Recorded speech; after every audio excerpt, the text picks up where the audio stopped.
저는 그 실전 투자 대회에서 5차례 수상을 했거든요. 네네네. 그 실전 투자 대회는 단기 투자하는 거잖아요. 그죠. 이게 원래는 제가 단기 투자 전문이잖아요. 아.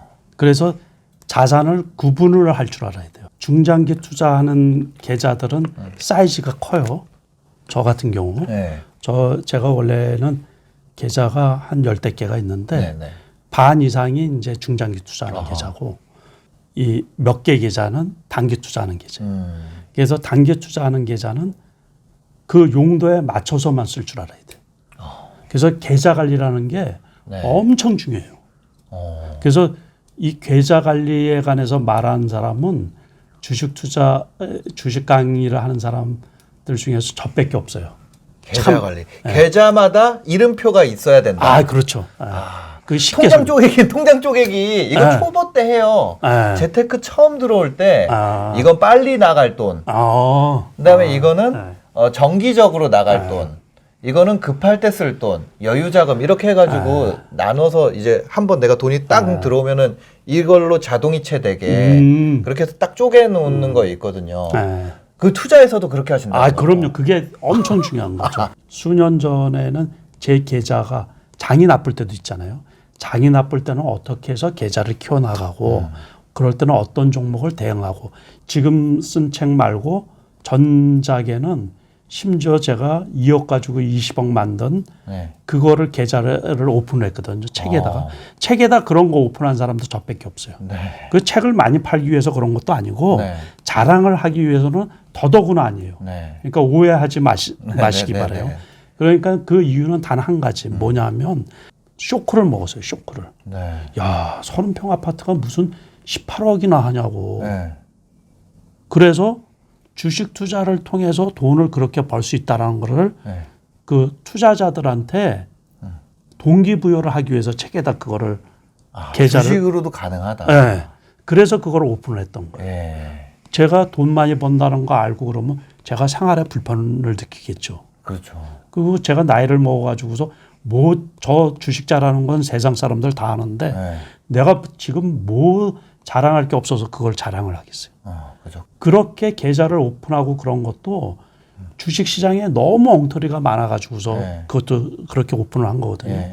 그 유튜브까지 올라온 거를 제가 삭제를 시키라고 해가지고 이게 이제 키움증권에 얘기해서 그게 몇 번이나 카트를 시켰는데도 올라오고 그래서 나중에 유튜브 코리아에다 연락해서 그거 차단시키니까 그 다음에 없어졌더라고요. 어떤 거를? 그러니까는 2억 가지고 20억 만든 거, 2억 가지고 1년에 10억 만든 거, 뭐 이런 계좌. 그게 올라왔었다고. 대표님 계좌가요? 내가 그거를 원래 이제 키움증권에서 강의하면서 그거를 그 사람들만 보게끔 올린 거거든요. 그런데 그거를 캡처해가지고 유튜브에 그게 올라왔더라고요. 그래서 그러면 내가 엄청 불편할 거 아니에요. 그죠. 그래서 그거 근데 무슨 느낌인지 알 것 같아요. 그러면 이 어떤 계좌들은 그 주도주로 박스 매매를 해서 키우는 계좌들이 있고 어떤 계좌들은 스몰캡을 단기 매매로 빠바바방 하는 계좌도 있고 어떤 거는 저평가된 거 잡아놓고 기다리는 계좌도 있고 뭐 이런 계좌들이 있고 그것들이 뭐 다 1억에서 10억 되는 1억짜리 계좌를 10억까지 키운다고 하는 거를 뭐 10개 하면 100억이 되는 거 아니에요. 그렇죠. 10개 계좌를. 말은 쉬운데. 말은 쉬운데 어렵죠. 어마어마하게 어려울 것 같아요. 요거 끝나고서 내 계좌 하나 보여드릴게. 안 보여주셔도. 그러니까 이제 그러면 그거를 그러면 그렇게 해서 시장 트렌드가 또 예를 들어서 뭐 스몰캡으로 온다. 그럼 이게 얘네가 빠바방 클 거고. 그렇죠. 주도주가 큰다 하면 또 이 계좌들이 클 거고. 장이 항상 좋은 건 아니라 그랬잖아요. 그럴 때는 저는 개별 투자 그 단기 매매를 잘한다 그랬잖아요. 그런 때는 큰 계좌들은 지수 변동폭에 따라서 돈이 왔다 갔다 하잖아요. 그렇죠. 그러니까는 그럴 때는 큰 계좌들은 비중을 완전히 줄여놓는단 말이에요. 그리고 거의 안 하다시피 할 때도 많이 있어요. 그러니까는 우리가 2018년도 2017년도죠. 2017년도 1월 달에 그 2600포인트 찍었어요. 그리고 2018년도에 8월 달에 일본이 경제 보복하면서 2,000포인트까지 떨어졌어요. 네. 지수가 600포인트 떨어질 때 있잖아요. 네.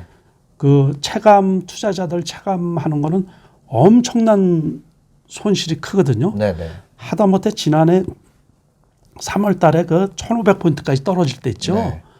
심지어 돈이 아니에요. 이게 막 몇 억씩 까지는데 네. 그럴 때는 일단은 현금화 시키는 게 제일 중요해요. 아하. 그러니까는 그냥 뒤도 안 돌아보고서 무조건 잘라내. 다 팔아버린 거예요. 그러고서 무조건 현금만 갖고 있는 거예요. 네. 그러고서 이제 반등을 할 때 이제 이렇게 바닥까지 본인이 판단하기에 바닥까지 올 때 한 50% 들어가고 네. 막 이렇게 이제 들어가고 올라오면서 반등하면서 이렇게 자꾸 이제 채워놓는 거죠. 그래서 대형주는 그 돈을 지금 제가 이제 중장기 투자 계좌를 큰 계좌라 그랬잖아요. 네. 그 돈을 마련하기까지 아닌 말로 제 인생이 걸린 거 아니에요. 그래서 마련한 그 돈이에요. 네. 일반 투자자들이 그 시드머니 그게 뭐 1,000만 원이 됐든 100만 원이 됐든 네. 또는 1억이 됐든 네. 그 돈을 마련하기까지 얼마나 피와 땀과 그 열정이 그 돈으로 이렇게 그죠. 바뀌어져 있는 거 아니에요. 그죠. 그죠. 근데 그거를 아무 생각 없이 투자하면 절대로 안 되거든요. 그래서 돈이 시드머니가 큰 돈이 되면 네. 그 다음부터는 관리하는 거가 무진장 중요한 거예요. 그래서 장을 냉철하게 보고 비중을 줄일 때는 요번에도 저 같은 경우는 그 3,260포인트 되던 때 네. 대형주 쪽에는 비중을 3분의 2를 줄인 거예요. 그날. 그거는 이제 그 기준을 어떻게 잡으시면 되냐면 네. 각 증권사 리서치 센터에서 발표한 올해의 최고가 목표로 최고로 제시한 쪽이 3,500포인트였어요. 네. 근데 그 3,200포인트대가 넘어가 버리면 거기에서 아무리 먹어봤자 10%밖에 못 먹잖아요. 그러면 그건 다음에 먹어도 되는 거예요. 네. 그러니까 왕창 줄이는 거예요. 그럴 때. 아하. 그래서 그날 저는 그 큰 쪽의 사이즈를 3분의 2를 다 줄인 거예요. 네. 그러고서는 이제 3분의 1은 그냥 갖고서 이렇게 지켜보는 거고. 그리고 심지어 어떤 쪽은 아예 계좌를 다 비워버렸고. 그러니까 이게 뭐 그 어떤 분들은 뭐 주식을 그냥 모아가고 사갖고 그런 말씀을 하시는 분들은 네. 어떤 분들한테 해당이 되냐면 네. 그 미국의 워런 버핏 같은 분들 네. 네. 또는 우리나라에서도 돈이 그 수백억씩 있는 분들 네. 그런 분들은 괜찮은 분들이에요. 그분들은 뭐 내 돈이 뭐 그냥 불려 10년, 20년 뭐 그냥 있다 보면 올라가겠지. 망하지 않을 회사. 네. 그런 분들은 그렇게 끌어모아도 돼요. 네. 그래서 이제 돌아가실 때 싸고 가시면 되겠죠. 그런데 일반 투자가들한테는 그거는 맞지 않는 말이에요. 네? 제가 아까 말씀드린 것처럼 네. 네. 2,000포인트에서 3,000포인트 오는데 10년 걸렸어요. 네. 그래서 3,000포인트에서 4,000포인트 갈 때 10년이 올지 아니면 영원히 안 올지도 모르는 거예요. 다음 달에 올 수도 있죠. 그렇죠. 다음 달에 올 수도 있죠. 네. 그런데 다음 달에 올 수 있다라는 거에는 제가 확률을 5%도 안 걸어요. 1% 걸을게 1%. 이게 주식은 지금 확률 얘기를 말씀하셔서 맞아요. 그렇지만 확률 게임이랑 마찬가지. 네, 그러니까 자산을 지키는 데 있어서는 확률적으로 요만한 리스크가 있어도 네. 피해가는 게 최선이거든요. 우리가 그 장이 좋을 때는 다 뭐 자기가 잘나서 장이 좋은 것처럼 그렇게 떠드시는 분들이 많은데 제가 하나 말씀드리고 싶은 것은 일본은 20년 잃어버린 20년이라 그랬어요. 네. 20년 동안 주가가 계속 떨어져 있고 그러는데 장기 투자가 그 말이 돼요. 그렇죠. 1989년도에 일본 주가가 니케이 지수가 최고점이었거든요. 네. 그리고서 20년 동안 계속 흘러내렸던 거죠. 네. 그리고서 요즘에 이제 다시 전 세계에 이렇게 올라간 건데 그래서 이제 자산을 지키는 차원에서 대형 우량주 또 시대 중심주, 네. 시장 중심주 위주로 하고 네. 비중을 잘 조절을 해가면서 그래서 항상 그 관심을 그러니까 너무 어렵게 뭐 차트 뭐 각도 보고 뭐 이런 것보다 네. 그냥 아까 말씀드린 것처럼 주식 투자에서 돈 벌 수 있는 방법은 두 가지니까 네. 그 조금 쉽고 편안하게 어. 그 대신 자기 본업이 있는 분은 본업에 충실하면서도 이 이제 근로소득 외에 네. 이 금융소득을 올릴 수 있는 그러려고 그러면 우리가 그 공부하는 수밖에 없어요. 그렇죠. 그래서 그 대신 지금 시대는 아까 말씀드린 것처럼 미래 모빌리티 관련 그러니까 애플카하고 기아차하고 그 협업 관계 네. 그거는 앞으로 다가올 거잖아요. 네, 네. 그러니까 만약에 요번에 그 호재로 인해서 급등했다가 많이 떨어지면 네. 매수할 타이밍이죠.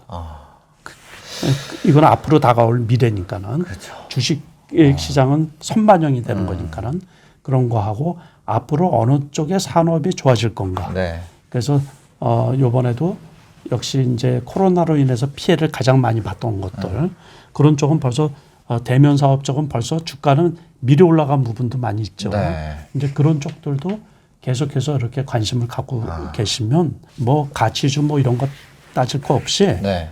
그냥 단순하게 다음에 좋아질 쪽, 다음에 좋아지는데 지금 많이 안 올라간 쪽, 네. 예, 그쪽을 신경 쓰시면 돼요. 그렇게 하면 조금 단순하게 이렇게 끌고 갈 수가 있죠. 그럼 예를 들어서 예. 그 지수라고 할게요. 지수와 네. 이제 종목을 예. 나눠서 좀 여쭤보고 싶은데 예. 그럼 지수 상단에서 내가 20% 남기는 것들 예. 그런 거는 예.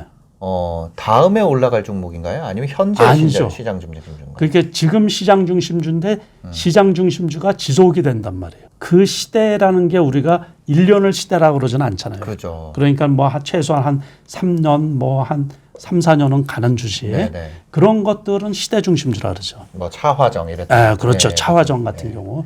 차화정은 그러니까는 우리가 미국 금융위기 이후에 쭉 몇 년간 올라갔죠. 네.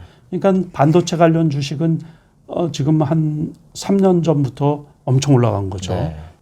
8년 전, 9년 전에 액분하기 전에 105만 원까지 떨어졌었어요. 삼성전자가. 네. 그러고서는 지금 액분 가격으로 따지면 450만 원 왔으니까는 4배 정도 온 거죠. 그렇죠. 그러니까 네. 그 불과 10년 어마어마한 전에. 거죠. 네. 그러니까는 그렇게 이제 반도체는 시대 중심주가 되는 거죠. 네. 그런데 앞으로 전기차가 좋다라는 것들도 벌써 나온 지가 한 5년은 됐어요. 그렇죠. 5년 네. 정도는. 그러니까 그 당시에는 삼성 SDI나 그 LG 화학이나 SK 이노베이션이 올라간 건 아니거든요. 네. 네. 그때는 이제 2차 전지 부품주들이지. 네. 그 스몰캡 관련 네. 네. 이런 것들이 그 당시에 많이 올라갔던 거고 삼성 SDI 같은 경우는 1년 지금 3개월 전 네. 물론 작년 말고서 네. 네. 재작년 제가 11월 달에 이 종편에서 방송을 했는데 거기에서 그때 제가 추천을 한 종목이거든요. 네. 그 방송 끝나고서 네. 종목 좀 추천해 달라고 그러는데 다른 종목 하지 말고 여기 삼성 SDI 사라고 그랬어요. 그때가 21만 원, 2만 원 했거든요. 그런 거를 이제 추천을 할 때 3년 연봉을 봐요. 네. 3년 연봉을 이제 주식을 고르는 방법 중에 하나예요. 네. 그러니까 이 투자자분들이 그러니까 어떻게 하냐면 최악인 상태인데도 주가가 안 떨어질 때 있죠. 네. 그때 사면 되는 거예요. 최악인 상태인데도 네. 주식이 더 이상 안 떨어져. 버티고 있을 때. 네. 그러면 그럴 때 제가 이제 보통 추천을 할 때 대형주 중에서 그러니까는 회사가 튼튼하죠. 네. 그런 거에서 3년 연봉을 보거든요. 그런데 최하단이 20만 원이에요. 네. 그러면 21만 원, 22만 원일 때는 더 이상 안 떨어진다는 얘기예요. 그럼 예를 들어서 내가 최하단에서 턴어라운드 되는 거를 잡을 때는 이거는 그 아까 얘기했던 그 예를 들면 삼성전자나 뭐 현대차나 그런 거를 가지고 비중 플레이를 하는 거랑은 조금 다른 얘기인 거 아닌가요? 다른 얘기죠. 그렇죠, 그럴 때는. 그렇죠. 그런데 그럴 때 이건 또 다른 계좌의 플레이 방식인 거죠. 그러니까는 이제 계좌를 왜 계속 분산을 했냐면 네. 처음에 저는 1,000만 원 가지고 시작을 했다 그랬잖아요. 네. 1,000만 원 가지고 주식을 투자를 했는데 그때도 잘했거든요. 네. 자신이 있었으니까 1,000만 원 가지고 전업 투자를 했겠죠. 네. 그런데 진짜 어렵더라고요. 자신이 있어서 했는데 네. 그것도 한 달에 20% 수익은 내겠거니 해가지고서 했는데 지나고 나서 보니까 진짜 젊은 나이에 무모한 짓이죠. 이게. 그게 언제예요? 그게 20년 전에. 제가 전업을 시작하신 게. 네, 41살 때. 아. 2001년도부터 네. 했는데 사무실 내고서 이제 본격적으로 한 건 2002년. 네네. 우리 이제 월드컵 있던 해 있잖아요. 그래서 제가 생생히 기억을 하거든요. 네. 1,000만 원 가지고서 200만 원 생활비 줄, 그 당시는 200만 원이 생활비였어요. 네. 그러니까는 200만 원 생활비 줄 20%는 충분히 벌 수 있을 거라고. 야, 그거 지금 생각하면 진짜 아찔한 건데. 네. 근데 그때 우여곡절은 있었지만 무진장 잘했어요. 아무튼. 그 첫 해, 두 번째 해. 생활비를 빼 쓰면서도 불렸다는 그렇죠. 거죠. 그러니까는 그때 생활비를 이게 참 진짜로 우리 집 사람한테 너무 고맙고 그런 게 네. 제가 요번에도 이제 보너스로 해가지고 이제 그 연말에는 내가 돈을 벌었으니까 네. 그게 우리 집사람 덕이다 그래가지고 제가 보너스를 주거든요. 네. 때로는 뭐 5천만 원도 주고 1억도 주고 그래요. 네. 줄 수 있죠. 그런데 이제 그 당시에는 그 생활비 200만 원을 한꺼번에 못 줬어요. 주식하는데 불편해서. 나눠서. 네. 그래서 100만 원씩 두 번 나눠서 제가 6개월인가 줬어요. 네. 이게 저도 압박감을 무진장 느끼죠. 그래서 생활비 20%씩 빼면서도 1,000만 원을 불려졌어요. 근데. 네, 그래서 이제 단기 투자는 그게 가능한 게 돈을 벌면 무조건 빼야지 되겠다라는 생각이 드는 거예요. 이거 주식이 연계 플레이가 안 되니까는 네. 이걸 빼려고 그러면 이틀 기다려야 되잖아요. 또 네. 그러니까 그래서 보니까는 이게 돈을 벌면 1,000만 원으로 시작을 했던 게 이거를 계속해서 복리 개념으로 계속해서 해서는 단기 매매에서 승산이 없기 때문에 네. 이거를 빼야지 되더라고요. 인출해놔야지. 그래서 이제 1,000만 원 가지고 해서 처음에는 그냥 했죠. 저도. 네. 그래서 그게 5천만 원이 되니까는 계좌가 하나 더 있었으면 좋겠다 싶었던 거예요. 그러고서는 이제 계좌를 두 개로 나눈 거예요. 네. 그래서 3천만 원짜리가 1억이 되고 2천만 원짜리가 5천만 원이 되고 그러면 1억이 넘어가면 항상 빼는 거예요. 1,000만 원을 벌면 빼고 500만 원을 벌면 빼고 네. 그렇게 해서 빼가지고서 전업 투자하고서 한 3년 지나선가 그래서 지금도 그 기억이 생생한 게 있거든요. 네. 제가 슈퍼개미라고 이제 이렇게 이름 붙여주고 그리고 이제 전업 투자자의 전설이라고 네. 저한테만 붙는 영광스러운 이게 애칭이죠. 네. 이게 아무튼 엄청 감사한 일인데 네. 지금도 제가 이제 우리 집 사람하고 나눴던 대화가 있어요. 네. 그래서 애들을 데리고서 둘 다 데리고서 이제 용평 스키장에 갔던 거예요. 네. 겨울에. 그러면서 우리 집 사람한테 제가 고백 비슷하게 한 거예요. 뭐라고? 뭐냐면 지금 저금되어 있는 돈이 1억 2천이 있다고.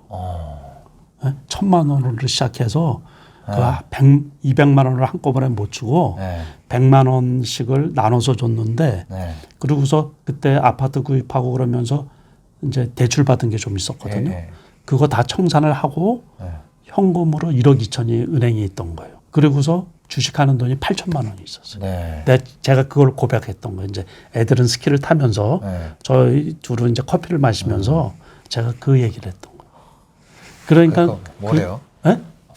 아내분이 뭐라고요? 그러니까 너무 좋아하죠. 놀래죠. 그럼 벌써 억이 있다는 거야. 그 당시만 하면 억이 어마어마한 거죠. 억이 현금으로 은행에 저금되어 있다면 네. 이거 무조건 든든한 거죠. 이게 그죠, 엄청 그죠. 큰 거죠. 네.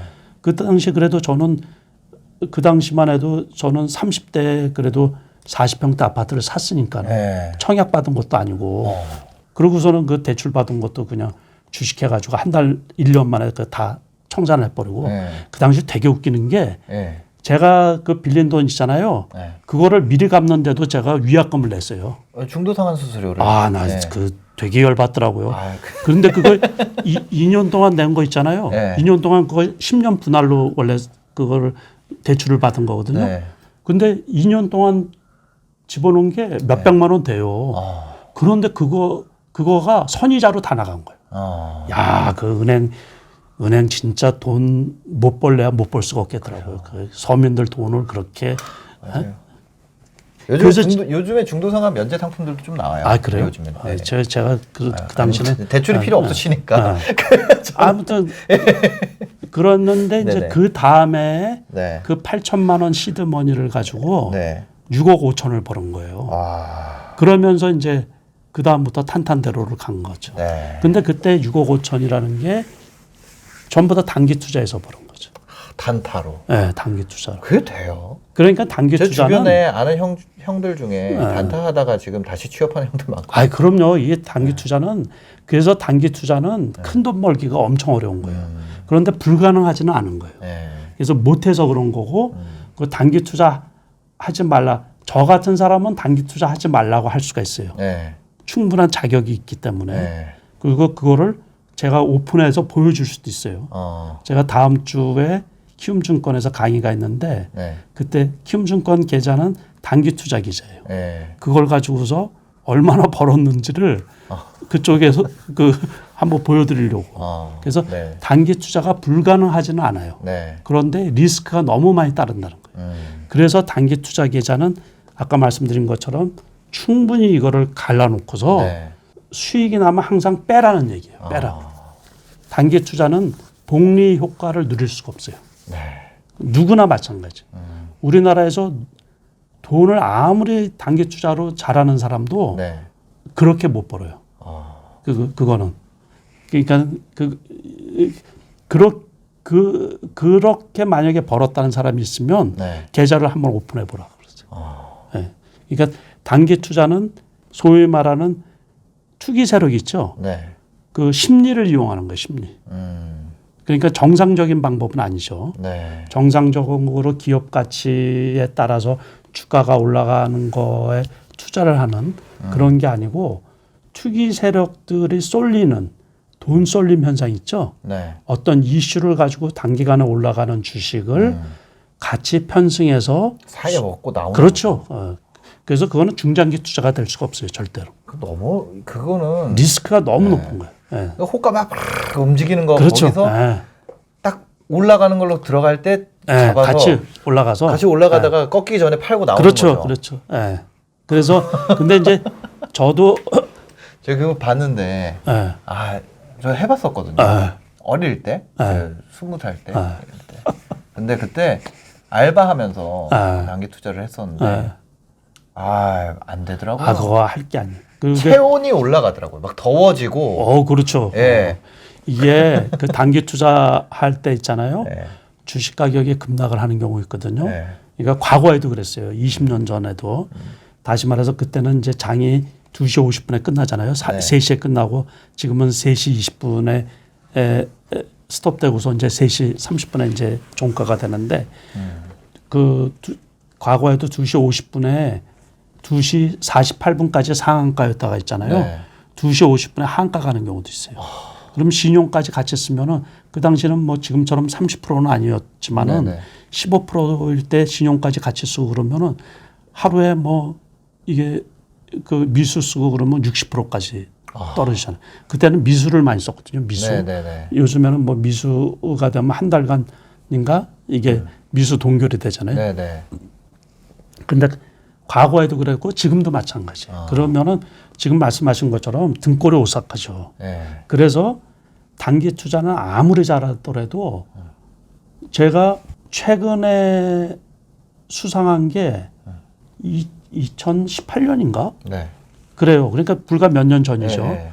제 나이에 제가 그때도 그랬거든요. 네. 제가 그 삼성증권 실전투자대회에서 1등 할 때 네. 대한민국 최고령 수상자라 그랬어요. 그때 56인가? 54인가? 55인가 그랬는데 네. 나이 들수록 그게 어려운 것보다 큰 돈으로 하기가 어려워서 그런 거예요. 그래서 지금도 가능한데 안 하는 이유가 리스크가 높다 보니까 네. 큰 돈으로 하기가 어렵죠. 그래서 작은 돈으로 하지만 일반 사람들한테는 큰 돈이죠. 네. 저 같은 경우는 네네네. 이제 작은 계좌라고 해도 뭐 기본적으로 5억짜리 가지고 이상 되는 계좌로 단기 투자하고 이러다 보니까는. 근데 이제 일반 분들 저도 원칙이 그 작은 계좌는 1억, 2억이에요 무조건. 그러고서 거기에서 지금도 수익이 나면 무조건 빼는 거예요 그거는. 전업이라는 게 그런 거네요. 네, 전업은 전업에 관해서 제가 잠깐 말씀을 드릴게요. 네. 왜 이 말씀을 드리냐면 네. 지금은 전업 투자가 제가 알기로는 무진장 많아요. 네. 그러니까 그 무진장 많은 이유 중에 하나가 비자발적 전업 투자자. 어. 이런 분들은 뭐냐면 조기 퇴직하신 분들 네. 또는 하던 사업이 안 돼가지고 할 게 없으니까 특히 지난해 같은 경우는 뭐 대면 사업들 중에서 절단이 나다 보니까는 네. 새로운 사업을 하기도 그렇고 그러다 보니까 맞아. 주식 투자에 많아요. 뛰어드신 분들이 무진장 많아요. 네. 그리고 젊으신 분들 중에서는 양질의 일자리가 없잖아요. 네. 그러다 보니까 본의 아니게 주식 투자에 뛰어드신 분들이 많아요. 네. 그래서 전업 투자자들은 특히 갖춰야 될 부분이 엄청 많아요. 그분들은 왜 그러냐면 전업 투자자라는 분들은 직업이 주식 투자잖아요. 네. 그러면 저도 전업 투자자라 그랬잖아요. 네. 그러면 이분들은 일반 투자자, 부업으로 하시고 재테크로 하시는 분들하고는 생각부터 달라져야 되는 거예요. 어. 그러니까 우리가 밖에서 500만 원, 1000만 원 벌려고 그러면 힘들죠. 힘들죠. 주식 투자해서 500만 원, 1000만 원 벌려고 그러면 네. 힘들다고 생각을 하셔야 됩니다. 어. 그래서 여기에서는 가장 중요한 게 뭐냐면 공부고 뭐고 그거를 다 떠나가지고 네. 간절함하고 절박함이에요. 어. 그거 두 개가 없이는 성공할 수가 절대로 없어요. 네. 그리고 그거를 평생 잃지 않도록 해야 돼요. 그거를 간절함하고 절박함하고. 네. 저 같은 경우도 과거에 20년 전에 주식 공부를 할 때 새벽 4시, 5시까지 들여다보고 저희도 컴퓨터 컴맹 수준이거든요. 네네네. 근데 그 뭐 어떤 종목에 관해서 공부를 하려고 그러면 저는 그 당시에 그 상장된 주식 종목이 지금은 2,000개가 넘지만 그 당시에 한 1,800개 됐었거든요. 네네. 그거를 수년 동안 전 회사를 다 알았어요. 전 회사를. 그러니까 이 회사 그러면 뭐 하는 회사, 작년 영업이익이 얼마고 어떤 섹터고 뭐 이런 거 대표 자질이 어떻고 그 1,800개 회사를 거의 다 알다시피 했거든요. 네. 저는 그 제가 뛰어난 사람이 아니에요. 절대로. 그러니까는 저는 제가 항상 부족하다고 느끼고 있거든요. 네. 그렇지만은 그 간절함하고 절박함 있잖아요. 네. 그러니까 제가 4인 가족의 가장이라 그랬잖아요. 네. 그러니까는 그 최소한의 그 직업 정신.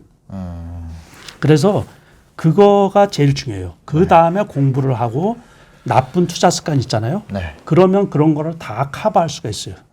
이게 내가 잘못하면 죽겠다고 생각을 하면 그 나쁜 습관을 왜 못 끊겠어요? 그 나쁜 습관이라는 게 다른 게 아니에요. 네. 단기 투자가 안 되는 가장 커다란 이유가 뭐겠어요? 장기 투자 가장 가장 커다란. 가장 커다란 이유요? 예. 그러니까 과거에 하셨다가 네. 실패한 가장 커다란 이유가. 가장 커다란 이유요? 예. 저는 올라갈 때 더 올라갈 줄. 아, 그렇죠. 그거예요. 그냥 네. 아주 뭐 다른 거 다 필요가 없어요. 네. 단기 투자에서 실패하는 99% 이유가 네. 높은 주식 사는 거예요. 그 그거 외에는 아무것도 없어요. 단기 투자를 하면은 사람 심리가 빨간 거에 눈이 가거든요. 그죠. 많이 올라간 거예요. 네. 그래서 지금 말씀하신 것처럼 더 올라갈 거라고 생각해서 맞아요. 자기 편의주의적으로 생각을 해서. 이게 이런 거죠. 그때 제가 이제 그때 다시 생각해 보면 이게 처음에 딱 하다가 이제 뭐 틱 차트를 본다고 할까요? 그러면 딱 해서 얘가 돌잖아요. 그리고 위에 이제 좀 물량이 쌓여 있어. 그러면 이게 돌고 물량 까면서 막 올라가는 거예요. 그래서 괜찮네. 얘가 막 빨리 움직여요. 그런데 처음에 이게 근데 페이크일 수 있어. 기다려 해서 딱 올라와서 야 이제 들어가자. 빵 들어가면 그런 거죠. 그래서 이제 그때는 제가 팍스넷에 다녔었거든요. 제가 네, 팍스넷에서 3시에 장이 끝나잖아요. 그래서 아침에 이제 7시에 출근해서 3시 장 끝나고 저 대학교 가고 그렇게 해서 이제 대학교는 이제 수업을 내 마음대로 할 수 있으니까 4시 이후로 수업들을 쫙 잡아놓고 근데 이제 알바니까 별로 일이 없어요. 근데 알바를 팍스에 하는데 일이 별로 없으니까 거기서 컴퓨터로 이제 단타를 또 치면서 이렇게 했는데 그때 이제 한 500만 원이 전 재산이었거든요. 근데 전 재산 다 까먹고 속쓰리고 그러죠. 속쓰리고. 네, 근데 그때 많이 배웠죠. 500만 원으로 진짜 많이 배웠죠. 근데 생각을 해보면 그때가 20몇 살 때였으니까 25, 4, 뭐 이때였으니까. 일찍 하셨네요. 그래도 일찍. 제가 아쉬운 게 뭐냐면 41살에 전업했다 그랬잖아요. 네. 그러니까 제가 10년만 좀 일찍했으면 우리나라에서 그래도 금융투자 쪽으로 네. 큰 기업을 만들 수 있지 않았을까. 이제 그런 아쉬움이 있어요. 네. 그러니까 지금 하시는 분들은 단기로 내가 돈을 따먹겠다 이 생각보다는 네. 큰 꿈을 가지고서 근데 큰 꿈도 어쨌든 작은 돈으로 시작해서도 돈이 들어와야죠. 네. 돈이 계속 벌려야지 이게 희망을 갖고 꿈을 갖고 그러죠. 네. 그러니까는 그 과정에서 그 과정이 무진장 힘들 수도 있어요. 힘들 네. 수도 있고 그리고 이제 저 같은 경험자가 얘기를 하는 게 시행착오를 줄여준다고 생각을 하세요. 네. 그거를 저 뭐 지자랑한다. 제가 왜 쓸데없이 나와서 얘기하겠어요. 그러니까는 저도 쉬고 싶고 이렇게 이제 저기 하고 싶은데 저 같은 경험자가 얘기를 한 거 그리고 저 같은 경험자가 이룬 거 네. 요즘 젊은 분들은 충분히 뛰어넘을 수가 있거든요. 여러 여건이 훨씬 과거에는 누구한테 물어볼 사람이 없었어요. 그러니까는 그 20년 전만 해도 잘하는 사람이 없었으니까. 네. 그러니까 누가 잘하는지도 모르고 잘하는 사람들이 없었으니까는 누구한테 의지하고 뭐 물어볼 데가 없는 거예요. 네. 그냥 제가 하는 말은 어디서 이게 뭐 읽고서 얘기하는 것도 아니고 남의 경험을 제가 이렇게 보고 그런 게 아니고 네. 제가 그 전업투자 20년 동안 제 손으로 거래를 얼마나 많이 했겠어요. 그렇죠. 수십조가 될 거예요. 수십조. 그죠. 트레이딩 한 게. 네. 그러면 그게 다 내 돈이기 때문에 제가 그냥 했겠어요. 다 그 한 번 할 때마다 고민하고 그랬던 거 아니에요. 네네. 그런 거를 저는 메모해 놓고 제 다이어리가 있는데 네. 제 다이어리를 잠깐 한번 보여드릴게요. 네네. 저 마이크 예. 이게 올해 다이어리도 다이어리라 엄청 쓰셨네요. 올해 다이어리라 이제 쓴 게 없어요. 쓴 게. 근데 이게 20년 동안 쓴 거예요. 20년. 2020년이 대박이네요. 이건 방송적인 아니고. 네네. 근데 보여드리진 않고 요 그냥. 네. 해도 봐요. 그러니까. 요 해도 장이 나빴잖아요. 네. 그러니까 장이 좋을 때가 별로 없었지. 그런데 네. 그래도 손해 본 적은 한 해도 없는 거예요. 이 해가 되게 조금 벌어네.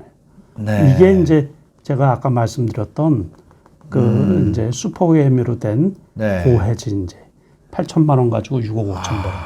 그러니까 이런 거를 다 메모를 해놓으시는구나. 그거를 해놔야지 그러니까. 매년 1월에는 그러면 결산을 한번 보고 그다음 연말에 네. 연말에 결산을 보고 올해 내가 얼마를 가지고 시작을 했다. 이제 그런 게 내 자산 어떻게 그거에 왜 중요하냐면 작년에는 진짜 따뜻하셨겠어요. 금액은 얘기 안 하지만. 그게 또 본야지 이게 그거를.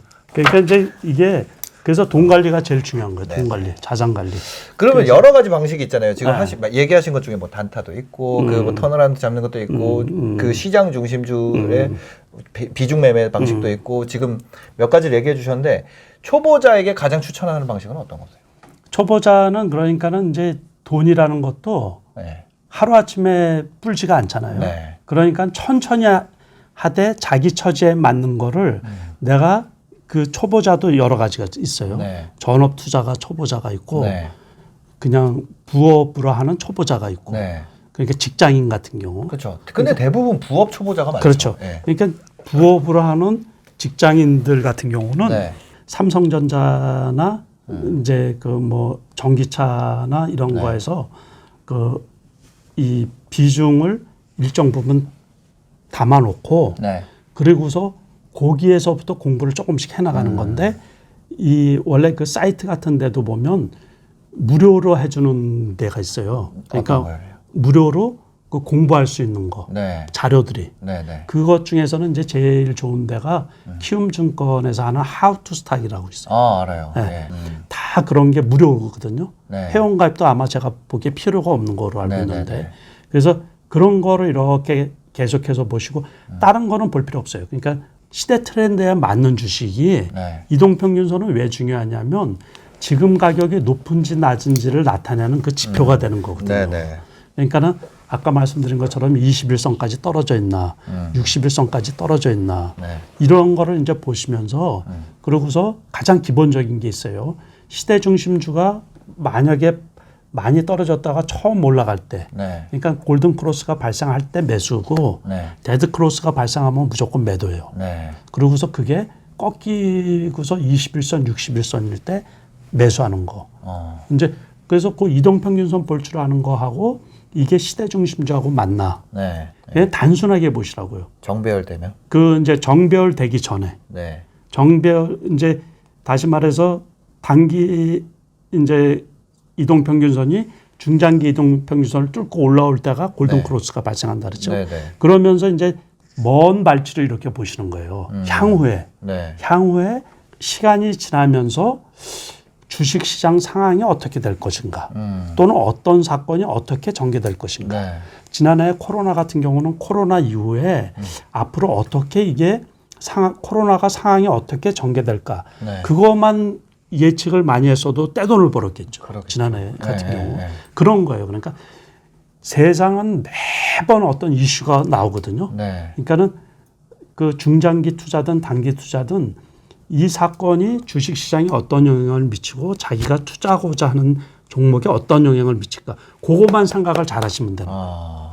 네. 제가 쓴 책 안에 보면은 네.